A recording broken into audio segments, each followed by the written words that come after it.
Everyone, welcome back to my channel. সবাইকে good morning. আমিও ঘুম থেকে উঠে পড়েছি।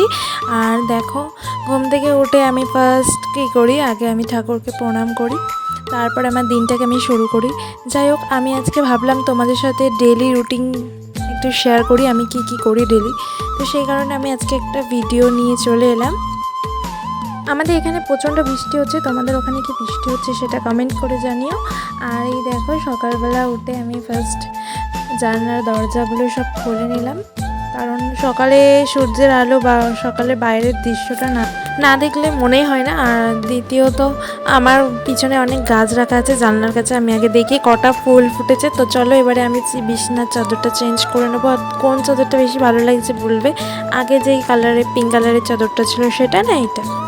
আর জানো তো, আমার সাদা রঙের চাদর খুব পছন্দ, আর এই চাদরটা কিন্তু আমার বেডে ফার্স্ট পাতলাম। কীরকম লাগছে একটু বলো তো, আগে পাতা কমপ্লিট হয়ে যাক। তো চলো দেখো, তো পাতা কমপ্লিট হয়ে গেছে, কীরকম লাগছে একটু জানাই। যতটা পারি ঘরটাকে সাজিয়ে গুছিয়ে রাখার চেষ্টা করি। তো দেখো এবার আমি ঘরটা ঝাড় দিয়ে নিই। চলো, ঘর এমন একটা জিনিস, যতই তুমি সাজাও তোমার মন পোষাবেই না, মনে হবে আর একটু কিছু করলে মনে হয় আরও ভালো লাগতো, বা আর একটু কিছু করি তাহলে আরও ভালো লাগবে, এরকমটাই মনে হয়। যাই হোক, ঘরটা মুছে নিচ্ছি। দেখো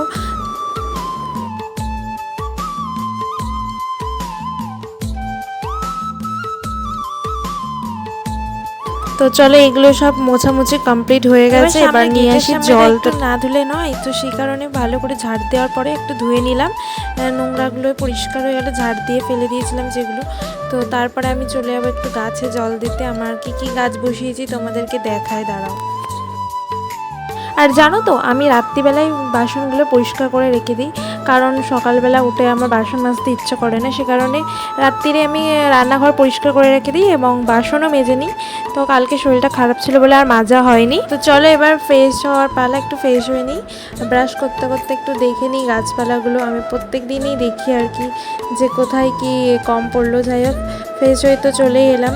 দেখো এবারে আমি তৈরি করবো বরের জন্য টিফিন, কারণ ও তো কাজে বেরোবে। এই যে 6:30 বেজে গেছে অলরেডি, 7টার মধ্যে বেরোবে, অনেকটা লেট হয়ে গেল। তো ম্যাগি পোস্ট করে দিলাম আর প্রোটিন শেক করে দিলাম, ওরও খাওয়ার টাইম হয়নি সেজন্য টিফিনে দিলাম। আর জলটা ভরে নিলাম বোতলে। এবার চলো, স্নান করে চলে এসেছি, দেখে নাও।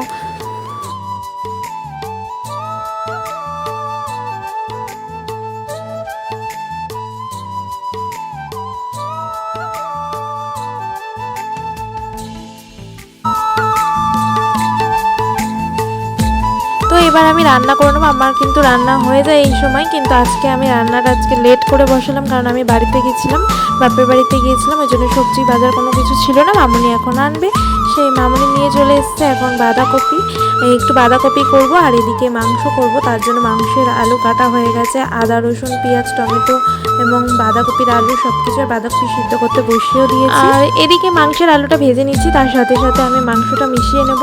হলুদ নুন লঙ্কা আর যাবতীয় যা যা লাগে সেই সব দিয়ে আমি মাংসটা ভালো করে মিশিয়ে নিচ্ছি।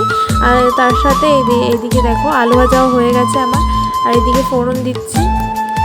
তারপর আদা রসুন যা যা মশলা লাগে, যাই হোক সব কিছু দিয়ে ভালো করে কষিয়ে নিচ্ছি মশলাটা। তারপর মাংসটা দিয়ে দেবো, মাংসটা দিয়েও কষিয়ে নেব ভালো করে, জলটা নিয়ে নেবো। এই যে রান্না কমপ্লিট হয়ে গেছে, কারণ পুরো ভিডিওটা আমার আর করা হয়নি। যাই হোক, অনেকটা লেট হয়ে গেছিলো। যে মাংসের ঝোল আর এদিকে বাঁধাকপি চচ্চড়ি করেছি, খাওয়া দাওয়া করে উঠে ঘরে এসছি। আর দেখছি যে এই যে দেখো, আমার ঘরে রোজই একটা পাখি আসে, তো অনেকক্ষণ থেকে এসে মানে ঘরে ঢোকার চেষ্টা করছে। যাই হোক, তো কেমন লাগলো, প্রথমবার আমি বড় একটা ভিডিও তোমাদেরকে আপডেট করছি। যদি ভালো লেগে থাকে অবশ্যই লাইক কমেন্ট শেয়ার করো, আর কমেন্ট করে জানিও কেমন লাগছে। টাটা।